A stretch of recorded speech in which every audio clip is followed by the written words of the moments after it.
Halo, Hola. selain kita melatih cara berkomunikasi, ada hal lainnya juga yang harus kita miliki, yaitu bagaimana cara menjadi pendengar yang baik. Karena biasanya kita terlalu sibuk untuk selalu ingin didengarkan.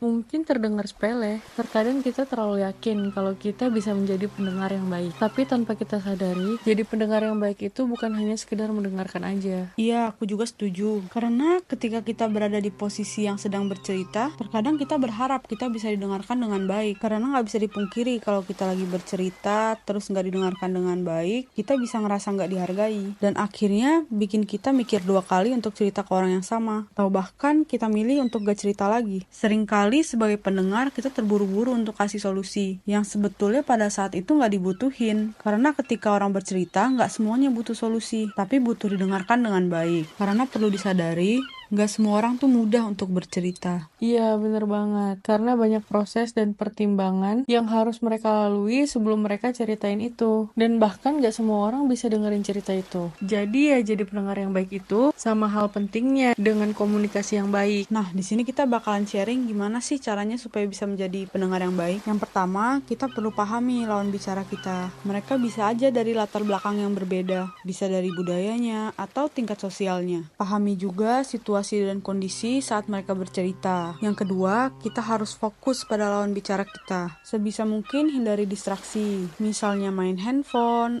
atau sibuk sendiri, bahkan sambil ngobrol sama orang lain. Terus yang ketiga, sebisa mungkin kita tunjukin kalau kita interest sama orang yang lagi bercerita, baik secara verbal atau non-verbal. Dari body language kita, kontak mata, dan usahain orang yang lagi cerita nyaman cerita sama kita. Dan kalau sekiranya ada momennya, kamu bisa coba tanya balik untuk nunjukin kalau kamu dengerin dengan baik ceritanya. Selanjutnya, jangan motong pembicaraan mereka ketika mereka lagi bercerita. Kamu harus coba tunggu lawan bicara kamu selesai bercerita. Poin selanjutnya, ini yang menurut kita paling penting. Jangan membanding-bandingkan dirimu dengan lawan bicara yang sedang bercerita. Karena pada saat itu, posisimu yang dibutuhkan adalah sebagai seorang pendengar. Next, cobalah untuk berempati. Pahami dan beri validasi terhadap apa yang sedang mereka rasakan. Karena dengan begitu, mereka yang sedang bercerita akan merasa mereka sangat dipahami.